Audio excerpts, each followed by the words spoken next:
185 days consecutive deployment, even right now, even this very minute, yeah, this very minute, I'm actually about to do one of those all-night missions. So, no question, but blessings from you and love from Germany. Well, thank you. I thank you for that blessing as well from Germany. I'll tell you that, here's a question. Can you be Israeli and not Jewish? Some people were asking. Questions about identity and faith. We have some questions coming in that people are writing on many different ways. It's not just here on the chat. There's many different ways people are asking questions. Can you be Israeli and not Jewish? Well, I'm going to start by answering that question from the audience. And I see there's also a question: how are we feeling? What is the morale of the IDF so far after 785 days? Very good question too. So let me start with the first question. I'll start with Mani, and then I'll get to the next one. How is the morale of the IDF so far? Well, let me tell you what is. I could speak for myself and for many others. I'll tell you, when they get the calls from their wives and kids, and they're not able to be home for the weekend, they're not able to be home. Now, I've been able to be home quite a bit. Blessings from Poland. Well, good to see you. Saloska. Yeah, let me just tell you that for me, when I hear other people's phone calls and they talk to their family and they're not able to be home and they're out in the rain. Right now it's raining and I'm going to be all night. I'll be up all night in missions myself. Switch these clothes out and I'm going to be unable to sleep all night. So how is that to miss a few nights sleep? I don't know if you've ever missed a few nights sleep in your week, every week. You don't feel so good. Maybe you sleep a tiny bit. Maybe you sleep out in a tent or with rain, or out in an abandoned building and it's very, very cold. Sometimes you may not have a sleeping bag to cover you. It's quite intense. It is quite intense. You have to really have determination of the Lord, determination of the God of Israel. Let me tell you that. But so the morale, I'll tell you what, is people are tired. I'll just be honest, is people feel very fatigued, tired. Businesses, of course, are closed for a lot of people. Their restaurants have been closed. Now, there's some who have opened. If you come to Israel, you'll come on my annual tour, maybe you'll come, every year we have a tour. Maybe you'll come on our special new VIP adventures. I don't know what you'll be able to attend. Maybe you'll just come as a volunteer in one of the two charities that I run. You probably know that I have two charities. One of those is, I can make it brighter if you guys like, if it's better if the light's a little brighter. Haha. Yeah, so maybe here's best like this. But, and good to see you from South Africa. I know David Neville Griffiths. I know that there are people that support from South Africa, and I know that there are those who also stand against Israel, but there are those who stand with Israel, and I know you're one of those who, the Griffiths family, stands strong for Israel, and I thank you for that. See, this is live, and good to see you, Juliet, as well. It's good to see you. Where are you from, Juliet? I don't know, but Juliet Maley is here as well as many others. So just to finish answering the question is that the morale is very strong because we believe in one another. We believe it's not like you're in a country where you have many, many people that can stand and defend Israel from the violent jihadism in Syria, in Lebanon, in Yemen, in Iran, in Gaza. You don't have many people. We all need to stand up and we need to be able to defend Israel together. Even if it means not sleeping all night, even if it means going into the rain, in the rain, and you're going to be out. I'm going to be out there. I don't have umbrellas in the army. You don't have umbrellas, okay? So, now Faith Wood Thomas, it's good to see you as well. Now, to answer you also, someone says, can you be Israeli and not Jewish? Absolutely. Many of my friends they could be Circassian. They could be Bedouin. I have friends who are Druze. You maybe know my friend Mansour. Shout out to Mansour. Maybe he's on. Mansour Ashkar is a childhood friend. He's a YouTuber, but he's another Israeli. He's not Jewish. There are also many different Christian types. Coptic Christians. I don't know if you know what Maronite Christians are. There's a whole bunch of different types. There's the Eastern Orthodox. There's the Catholics. There's the Church of the Redeemer. The German Christians. What do they call those? The Romanian Orthodox, Greek Orthodox, Russian Orthodox. So there's a lot of different types, and they're not Jewish. There are Jewish people as well, but we're all together. There's, of course, even Muslims. Yes, there's also Muslims. You see them swimming at the same beach with us. They have the same rights. There's no apartheid. It's good to see you, Pamela. Pamela, see, this is not a normal video. We're live. We're doing a live thing to spend time with you guys, see you guys, and we're all real. This isn't, and I'm on my way. Again, tonight, I won't be able to sleep. I'll be in very dangerous areas. Of course, I won't tell you where those are, but you know that I serve, and every once in a while, I get a little break for the weekend, and then you continue on. That's what I've been doing for the last little while in my 785 consecutive days of deployment in the military. Good to see you, Gina D'Angelo. Wow. There was another question, and good to see you, Anko and Siete de Vries. It's so nice to see you. I wanted to do something a little different today, not just where you see a video. This time, you're going to see me talking live, answering your questions live. So someone said, can you be Israeli and not Jewish? I answered that. There's a lot of people that I know and love who are not Jewish at all. Some are even Muslim. And so another question now from Bieta Matolka. What is the situation in Judea and Samaria? Any serious problem with jihadists there? Let me tell you what, it's not just now in this war, 7-front war of self-defense. This is something that's been going on for a long time. Last night, I was with a soldier, I'm not going to say his name. He got 2 bullets to the leg in Judea and Samaria. He had 5 friends killed in action. 5 friends, 5 soldiers killed in action. He picked up their body parts and had to bring them for burial. Blown up in these roadside bombs in Bethlehem. It used to be Bethlehem was Christian. It used to be Bethlehem was a little bit different than it is today. Today is very dangerous. It's becoming more and more and more the jihadist push. And people try to, what's called projection. The projection is put on us what they're doing. What the jihadist advancement is doing, they try to put it on us. We're an Israeli Defense Force. We're here to defend democracy, defend our way of life. So yeah, it was asked also, what's the morale of soldiers? I mentioned that the morale is, we're very tired, we're very fatigued. We find it very hard when you don't get to be with your family, when you have to be away for extended periods amount of time, like 785 days. And not only that, it's like, the best way I can describe it, I was in the Knesset, our parliament, and I spoke there, and I said, it feels like we're in a wilderness season as a country. A wilderness season. What does that mean? It means that, good to see you, Pat Taylor. Good to see you, Aneta Salowska. Very nice to see you, Pat. These guys and women are heroes. They are people who've stood with Israel for many, many years and stand strong for truth in a time of many lies. And thank you for sharing this video, everybody who can. You can go down there and just click share to any groups you want so people will be able to join and know that it's live and it's a little different than the normal videos. You can just click share to a group. It's great if you can do that.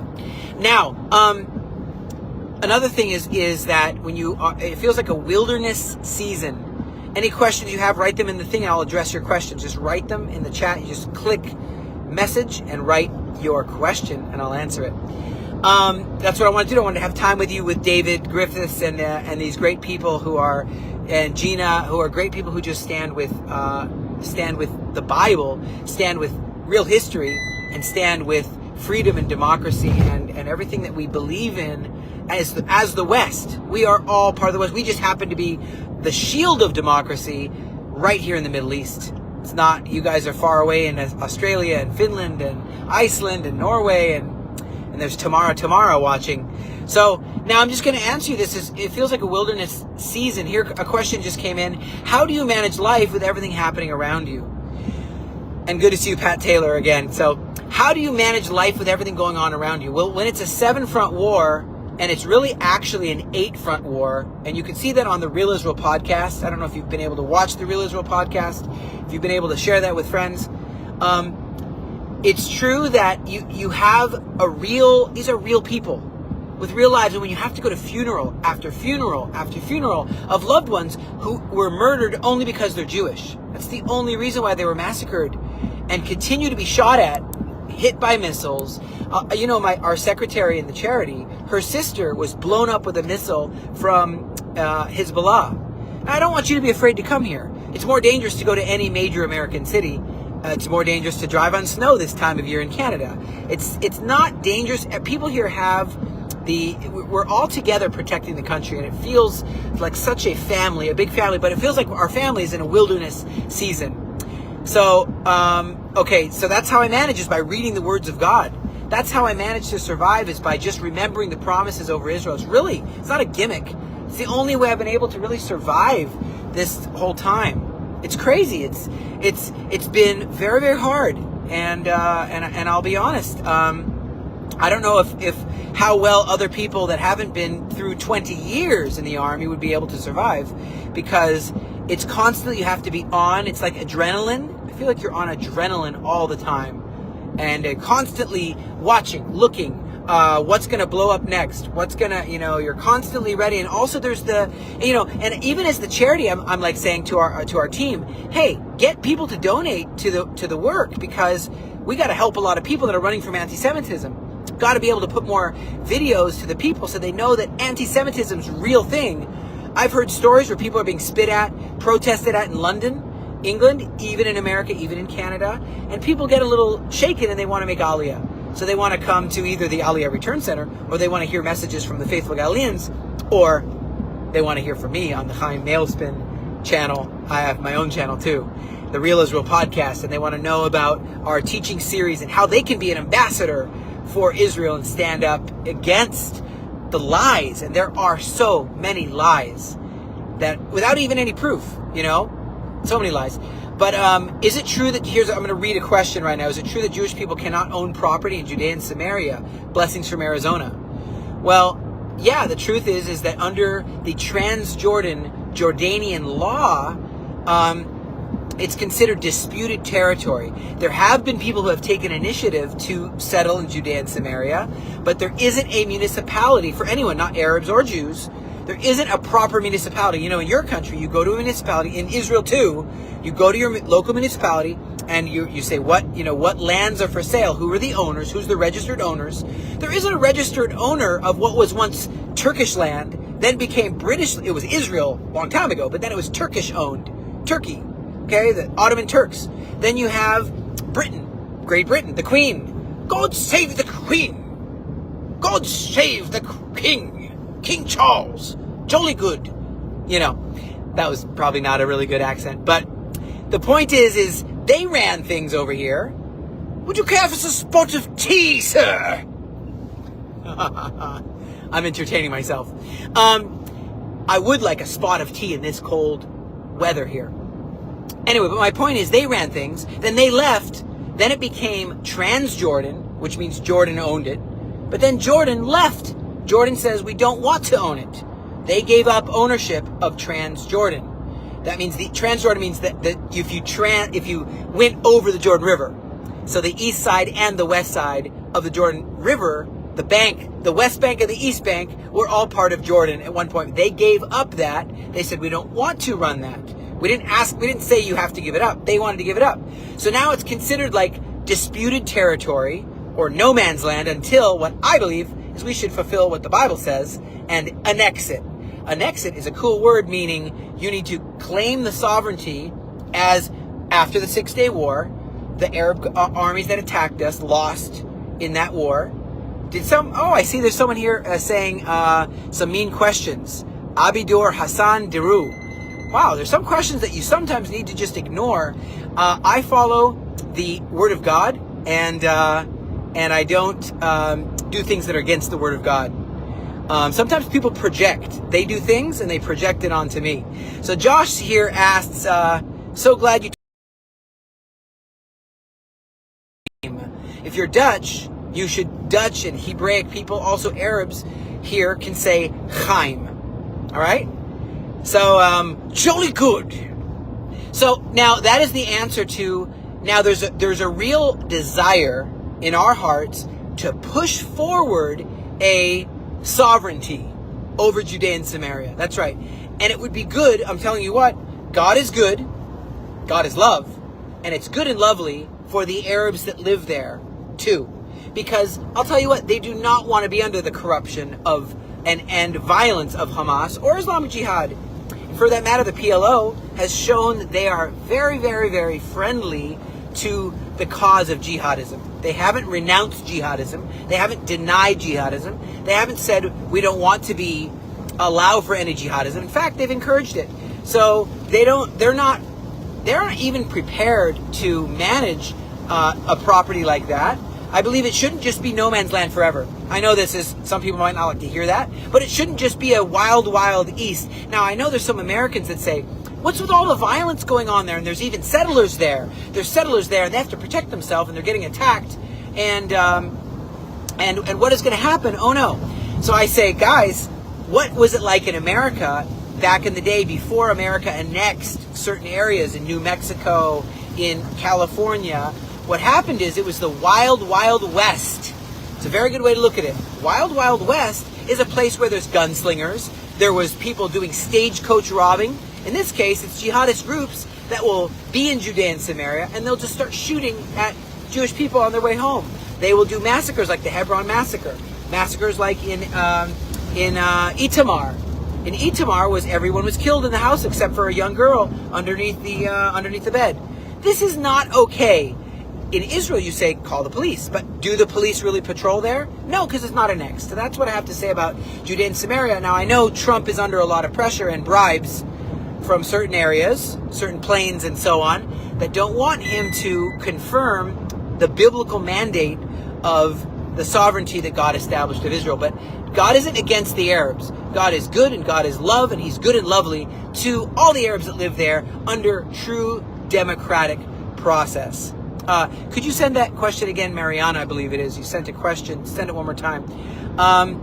It's not right. I see here that you have a question of David Griffiths. It's not right. It's not right that Israel suffers and the Arabs suffer by Hamas.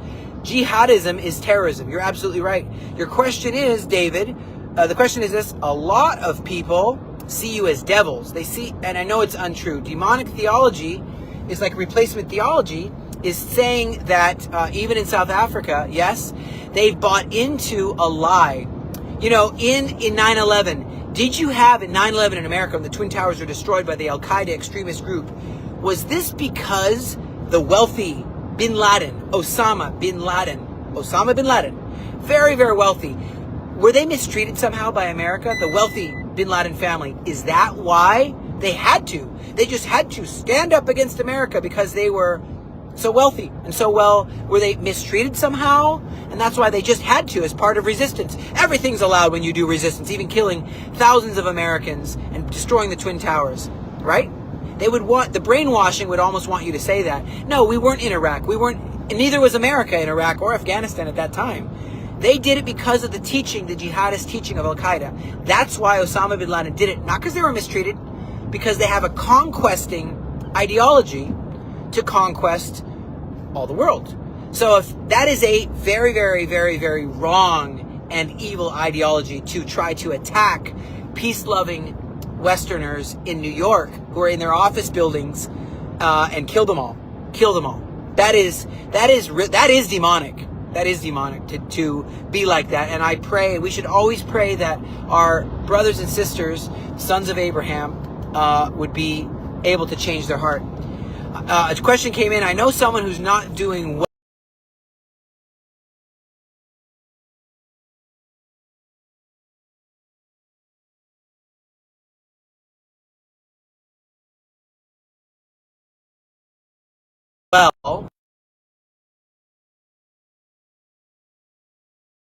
An IDF soldier right now, and many are going through depression. But what you got to do is you got to declare the promises of God, because we know that Israel's on the side of truth, and truth wins, no matter how much people lie. And they can be millions and millions of people telling lies about Israel. In the end, the truth prevails. The truth will set you free. The sooner people will stand up for what's true, the sooner they'll understand what freedom looks like. Now, Christians are saying, is another question. Christians are saying that Israel isn't the Israel of the Bible because of the Rothschilds' involvement. It goes on, but what I'll say is, well, let me answer this. First of all, do you know the Masons did not allow Jews to enter? It was a Christian group that didn't allow Jews to enter in the beginning. Do you know why Jewish people deal in diamonds? We deal in diamonds because we had to run from anti-Semitism because the enemy of everything that is right and everything that is good, which pushes lies of anti-Semitism into people's hearts and minds. So we had to run, and so diamonds, they're lightweight, you can carry, you can put them in your sock. So Jewish people got into diamonds. But then people were jealous of that. Hey, why do they have all these diamonds? They want money, they love money. All the world wants money. Okay, so it's not to single out the Jewish people and say they are the ones who love money. It's part of a anti-Semitic rhetoric invented by the KGB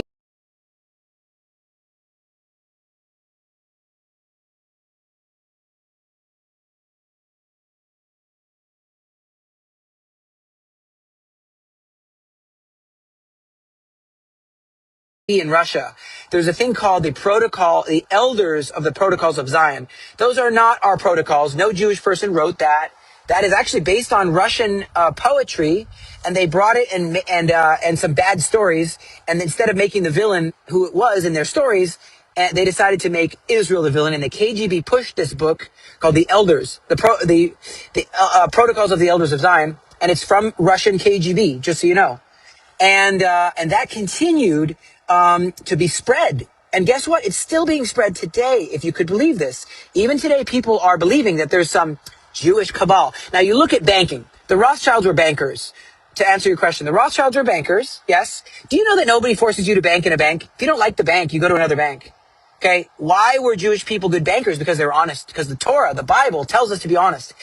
And the Rothschilds were eventually, what happened is a king said, I'm going to leave some money with you. I'm going on a trip. So he left a whole suitcase of money, a big treasure chest of money with, I think it was Edmund von Rothschild or Yaakov Rothschild, left a bunch of money with him. This prince came back a year or two later, and the money was all there. And he counted it. Every shekel was there. Every bit of gold was there in this treasury.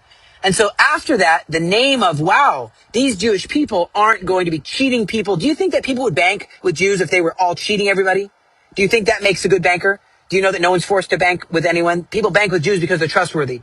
Because they won't rob from you. They'll steal. They won't steal your money. They will protect with everything in them the honor of your money. So now I know that because many Jewish people were successful in banking, there became this, it almost helped the conspiracy theories that they're all evil. But no, how about this? So now I'm not saying Rothschilds are perfect, but certainly they did donate some money in order to help Israel start. They donated to help Arabs and Jews to have hospitals. I'm not a Rothschild guy. I don't care. I don't know any Rothschilds, okay? But I'm saying you look at the history that they made wine, the first wineries, Zichron Yaakov, they helped with some business. Okay, but how does any of that, these conspiracy people, how does the fact that some rich people, also non-Jewish rich people, donated? Non-Jewish, what about Alfred, what about Balfour? What about Truman? What about other people who invested in Israel? Okay, does that mean that they're evil now too? You know, you gotta be able to look and say, anyone who invests in Israel is evil? These lies, I cast them out. Stop saying these lies. Those are total lies. If anything, the Bible says they're blessed for investing in Israel. So that's actually what the Bible says. If they will stand with the Jewish people in Genesis chapter 12, verse 3, it actually not just talking about Abraham. You see this throughout the Bible, unlike what Senator Ted Cruz didn't know that one location in the Bible. But you look throughout the Bible, and it's reconfirmed that the people of Israel who continued after Abraham, the same quote continues. Look at Balaam. Look in the book of Numbers. He says, curse this people. And he does the exact quote. He says in, Numbers 25? I can only bless. The Lord desires, God, the God of the whole universe, not just the God of Israel. He's the God of everybody. God of Abraham, Isaac, Jacob, the God of everybody, chooses to bless Israel. I cannot curse them, said Balaam. That's just one example. There's many throughout the Bible that the same people continued, crossed through the Red Sea, and so on. Okay, so there's another question. That was a little bit of a long answer to the one question there, but here's another question. Christians are saying Israel... Oh, no, I answered Pamela. That was a long answer for you, Pamela. I hope you liked it. I can do a lot more. Lolly Rios said, what's going on in Gaza? Well, I've been in Gaza, right, for 785 days. That's a long time. And Lebanon as well. So Gaza essentially is my second home. And there's definitely more than in Gaza. More than in Lebanon. In Gaza, there's a darkness. And I mean like a brainwash that's so, this is to answer you, Lolly Rios. Where are you from, Lolly? There's a darkness there where there's a brainwash that they've been reading Mein Kampf, which is a very bad man, wrote a very bad book. And he's not the only one who wrote a book. There's others who wrote a book called The Jewish Question. There's others who wrote, like I said, the KGB started this book, which is very equally as bad, called The Protocols of the Elders of Zion. This is a fabricated book, and it's proven. I'm not just saying that, it's proven. I don't have time to right now go into all the proofs. Come to our Ambassador Academy, and I will go over facts and show you. But my point is, what's going on in Gaza is people are very brainwashed, but they are at a place where they're done with the murderous. Here's a statement for you. The army, the Israel Defense Force, emphasis on the word defense. Right now, I think we should be more of an offensive force because we've just been reacting. We need to say, no, you will stop before it shoots us, not after we get shot. Just defending is what we've been doing, but we need to start being more offensive. It's too much with just the defense. But here's what it is we do more to protect and help Gazans than Hamas. The IDF does more for Gazans than Hamas. You don't hear that on CNN. Hamas is busy stealing from them. Hamas is busy shooting them in the street. Hamas is busy torturing them. Hamas is, are you a traitor? Did you ever say something pro-Israel? Dead. They're misusing hospitals, misusing mosques, misusing churches, taking the tunnels, digging tunnels, not to protect any Gazan, not to help any Gazan, to help themselves, to help their own evil agenda, which is a murderous agenda, which is a genocidal agenda. If I wasn't stopping them, they would do genocide on all of our people. If I wasn't stopping them, and me and others like me, they would do a genocide. They would, just like they did on the 7th of October, women, children, babies, Holocaust survivors, either they're dragged into tunnels or dragged to their death or tortured or have, genitalia cut off, arms cut off, literal babies. This is real. This isn't propaganda here. Look at the videos. Look at their own videos. I could actually share a screen. I know I can't with this Facebook Live, but if I was doing a Zoom, I could share a screen and show you videos of, it would get the Facebook blocked, but I could show you babies and I could show you people getting their heads chopped off by this ideology, by this, evil thing. So what's going on in Gaza? Some people are getting tired of it.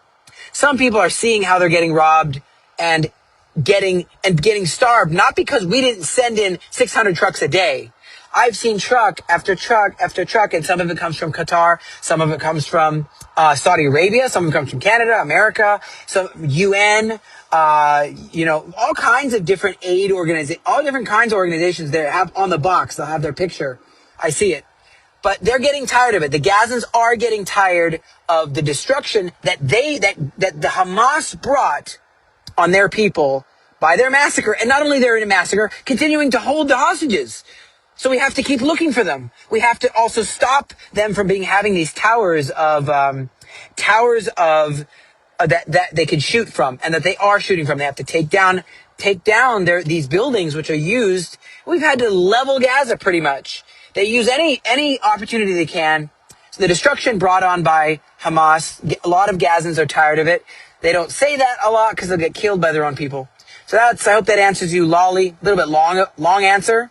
But Faith Wood, good to see you. Faith Wood Thomas.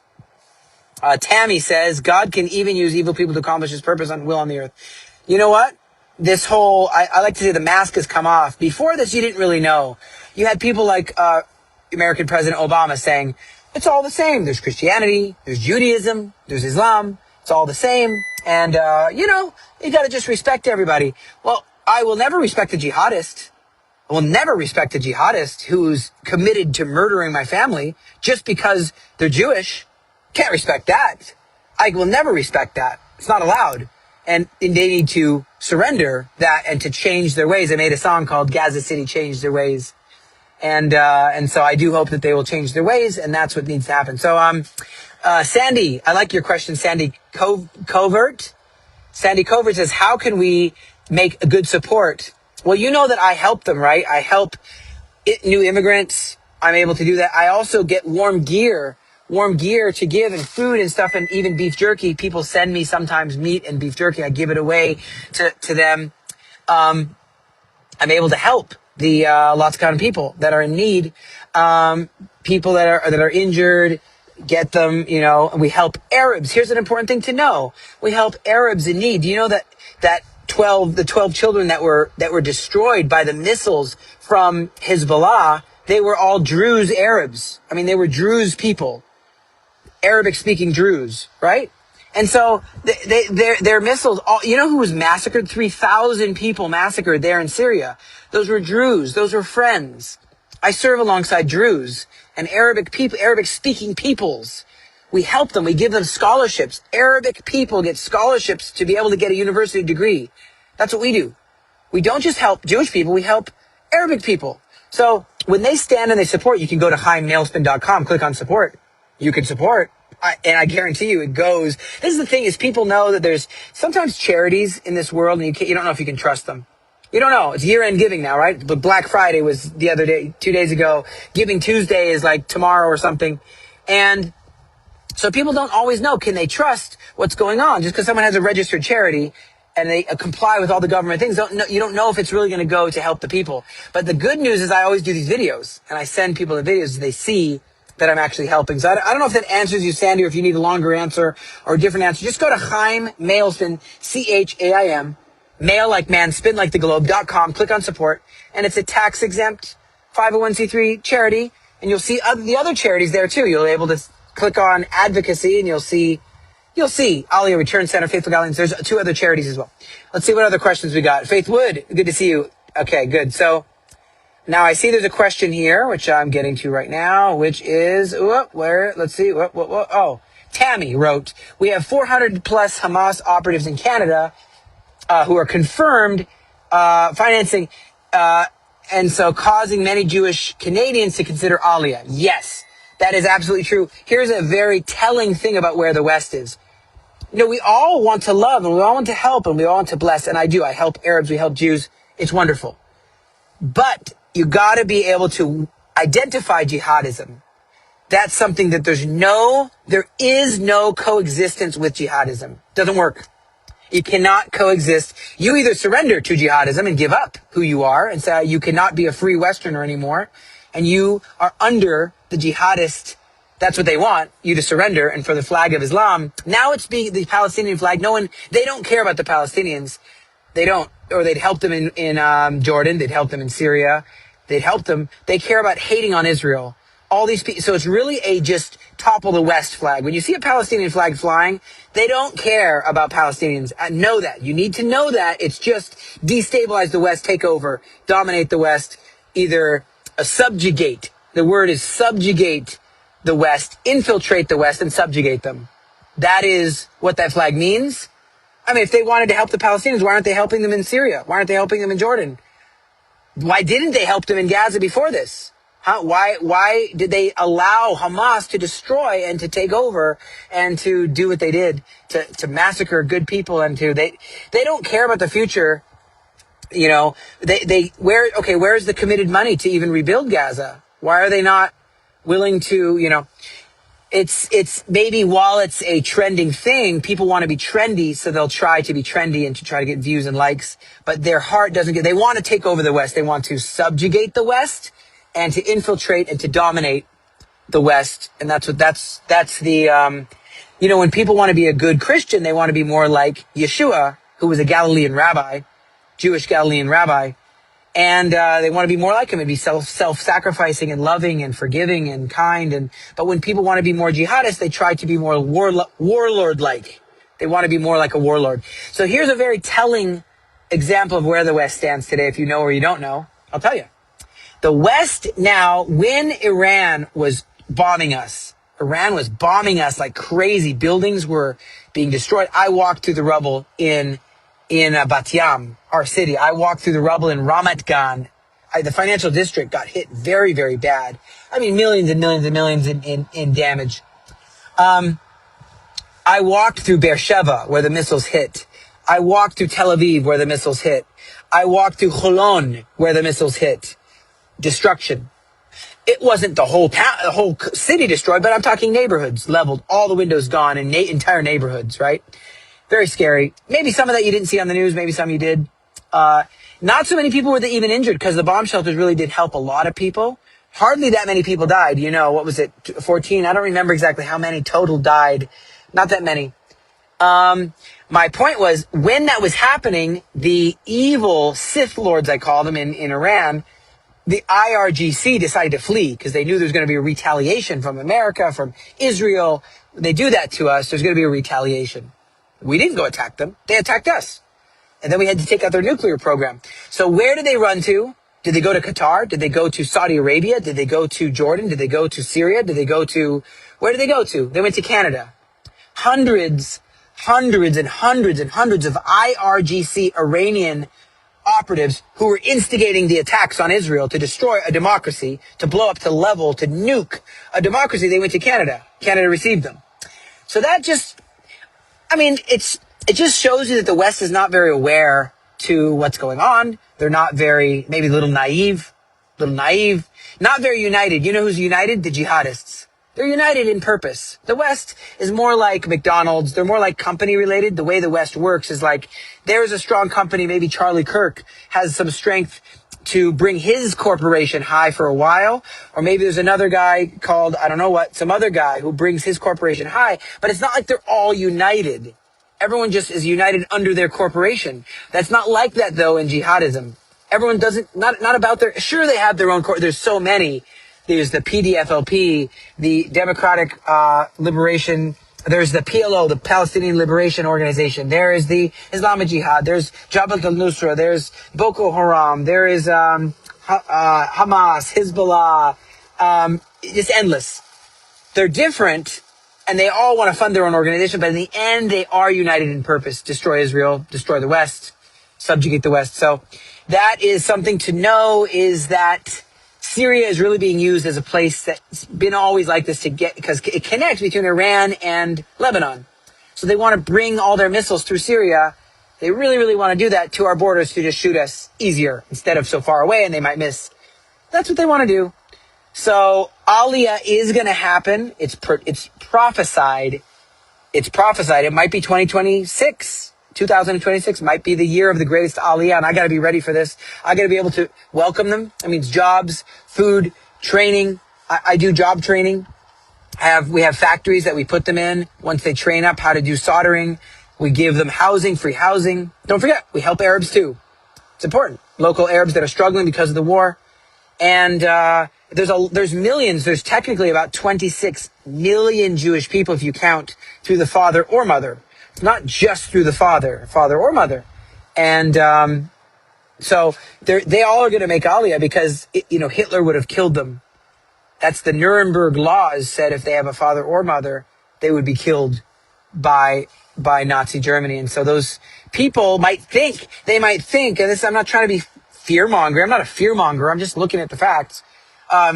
People might think I'm a Hollywood Jewish person. I'm a very secular Hollywood Jewish person. I'm not part of, I don't even like Israel. Guess what? They're going to be persecuted as well. Now it's kind of more the time of, you remember when Joseph Goebbels, the propaganda minister of Hitler, he spent 4 years just saying, Jews are just like mice. You could just kill them. They're like rodents. They're not even human. You could just take all their stuff. You could just kill them. Just saying these things again and again and again and again and again and again. And he said, if you say a lie long enough, people will believe it eventually. They're not even human. They're not Germans. They're Jews. They're not Germans. They might say they're not Americans. They're Jews. They might say that, So, yeah, it's really true that we might have to welcome millions and millions. This whole country only has 7 million Jews and some Arabs that live here too. So a total of 10 million people. And then you're going to have to welcome 26 million or so to make Aliyah. Okay, next question. I hope that answers your question. I'm going to go now to, let's see, wide range of activities in Canada. Yeah, Canada and America. You got to be careful. Okay, Tammy writes, Hezbollah's financial operations are connected to both Canada's fentanyl crisis as well as the worsening car theft industry. Yeah, truth be told is, how do the Hezbollah get their money? They are drug dealers. They are the same as the cartel. But you don't have this response, do you? When Al-Qaeda bombed the Twin Towers, you didn't have everybody saying, go, yes, and walk down the main street of New York and say, go, Al-Qaeda, Al-Qaeda. 1, 2, 3, Al-Qaeda is me. 2, 3. You don't have all these chants, but you do have that about Hezbollah and Hamas. It's very interesting. Very interesting. You don't have that about the cartel when Trump says enough of these drug dealer cartels. We don't want them running through America and selling, what is that called? Opioids and, what is that drug called that makes holes in your skin? And we don't want this. But you don't have people saying cartels, Mexican cartels. We want cartel. Down with the, you sort of actually do with ICE protests. You have some people saying that. There's a real destabilization happening around the West because they want to bring in a new form of government, which is not jihadists. The jihadists think, yes, they're helping. They just want, there's elements that it seems want a destabilization so they can bring in a more communist control like China has. So full communist control, every citizen is marked, maybe chipped. That's like the extent of where it looks like it would be going, but they're using the jihadists as a destabilization factor. So anyway, how's the condition? There's Mani Elmi. How's the condition of getting Israeli citizenship? Yeah, anyone who has a mother or father that's Jewish, even one grandparent that's Jewish, you can show that. We actually provide people counsel free of charge. Don't write me. Don't write me on Facebook. You got to write the email. Just go to info@aliyahreturncenter.com. Info@aliyah, ALIYAH, returncenter.com. So that's info@ALIYAH, Aliyah, returncenter.com. Write an email and we'll answer all your questions about free of charge. Okay, Juliet says, Christianity is inherently from Israel. Yes. Do you know who the first ever recorded means written in history, in the history books. Who's the first person written anywhere to be called rabbi? Can anyone tell me in the comments? Who's the first person ever in the history? Let's see who can get it. Was it Hillel? Was it Shammai? Was it Rabbi Moshe ben Maimon? Was it Rabbi, who was it? Was it Rabbi was it Bar Kochva? Was it Maimonides? Was it, Rabbi Meir Bal Hanes? Who was the first ever person, Hillel, Shammai, who was the first person to be called a rabbi in documented history? Documented. Does anyone know? Write it in the comments. Anybody? First person ever to be called a rabbi. Nobody knows? It was a Galilean rabbi. His name is Yeshua. Yeshua is in English translated Jesus. Was the first person to be called the first person recorded in recorded history to be called a rabbi. That's interesting because some people are saying that he was a Palestinian. The term rabbi or Rabboni, Rebbe, Rabboni, rabbi, the first recorded written history, because the Mishnah was written after the writings of the Brit Chadashah.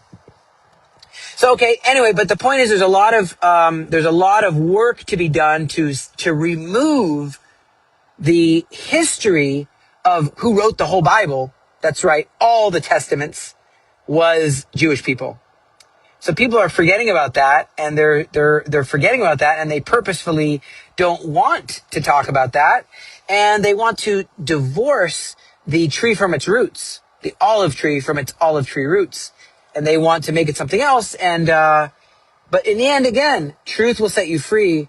I want to give another quote from this same Galilean rabbi. I'll give you a quote that he said when they said, what is the greatest commandment? What is the greatest commandment? His quote was, Shema Yisrael, Adonai Eloheinu, Adonai Echad. And they said, well, and he went on to say, and the next greatest commandment is like it. Ve'ahavta l'recha kamocha. In English, that is, Shema Yisrael, Hear, O Israel, the Lord our God, the Lord is one. and he says, and you shall love your name. You shall love the Lord your God with all your heart, with all your soul, with all your mind, with all your strength, he said. And you shall love your neighbor as yourself, he says. So this is a quote, and he was quoting Moses, obviously. But that's something that he said and something that he taught. So people got to be careful not to try to remove the roots from the roots. Now, okay, so another question that people asked is, what is it like to be serving alongside with Druze, with Arabs, with Bedouins? The best trackers in the army are Bedouins. What is it like to be serving alongside, more questions, please. Yeah. What is it like to be serving alongside with, Circassians? What's it like to be serving alongside religious? And so that's the question. And before we end, I want to talk about the hot topic of religious serving in the army, because I'm not seeing any questions here. More questions. Serving in the army is something that religious people don't always want to do, because they go and they study in the Mishnah. They study in the Mishnah, they study the Toldot, they study the Masechet Avot, they study the Gemara, and they study the Mishnah, the Gemara, and of course they study the Talmud, the Babylonian Talmud, and they study the Jerusalem Talmud, which was written in the Galilee, by the way, as well as the Aleppo Codex, written in the Galilee. So here's what it is they don't want to, their rabbis don't really want them to serve in the army, because they're taking away from their study time. And they're training to be a rabbi, or to train to be a good scholar of the Torah. So it's a very hot topic that Israel's pushing for them to study in they're really pushing for them to be able to study in the thing. So it's become a very hot topic, but I'm encouraging you that there are some really, really good, they call them national service, and they go and they serve in national service. And there's others that say they're national traditional Jews, and they choose to serve in the army alongside me. So I'll have people with long curls here with a big old keep on their head, and they'll serve alongside me. So we have all types, and we serve together. What we need you to do, guys, is to stand with truth. I want you to share. We got to wrap up. It's getting long here. I wanted to take this time with you guys to be able to for you to hear from me, to be able to answer your questions live. Thank you so much for being able to ask hard questions, incredible questions. I want to do more of this. I've done a webinar before that's really, really high end, not just me talking like this. I'll do more webinars that people actually pay to join. Yeah, people actually pay to join certain webinars. I've done that before. This is just to thank you guys, and to say, I really do thank you for sharing this. If you'll do the mitzvah gdolah of sharing this broadcast, if you'll do the mitzvah gdolah of also telling your friends to join us. And it is year-end giving, so I just want to say this is the time where we raise our budget to be able to help more people. It's all just your generosity that lets us be able to help Arabs and Jews here in the Galilee. And as I have a very long night, I better go. So, yeah, thank you for joining. And definitely tell your friends about the Real Israel podcast. Oh, one last thought is, I don't know if you know, but there's nations where news is blocked. News is blocked, okay? So the only place that you're able to get news is YouTube and Facebook. Some places only YouTube.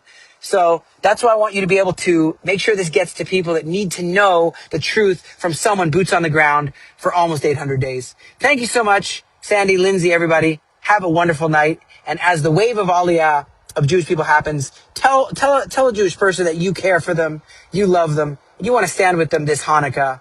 Just continue being part of the light that shines here in Israel. Good night to you all. I just want to take a minute to say thank you from the bottom of my heart, from the bottom of our hearts. This is the time of year when charities raise almost all their budget for the next year. And without your generosity, all of the impact on all of the lives here in Israel would be impossible. The IRS needs their tax payment, but we are a 501c3 registered charity in the United States, and we do provide that tax-exempt receipt. Friends, from Israel, toda rabah. Thank you so very much.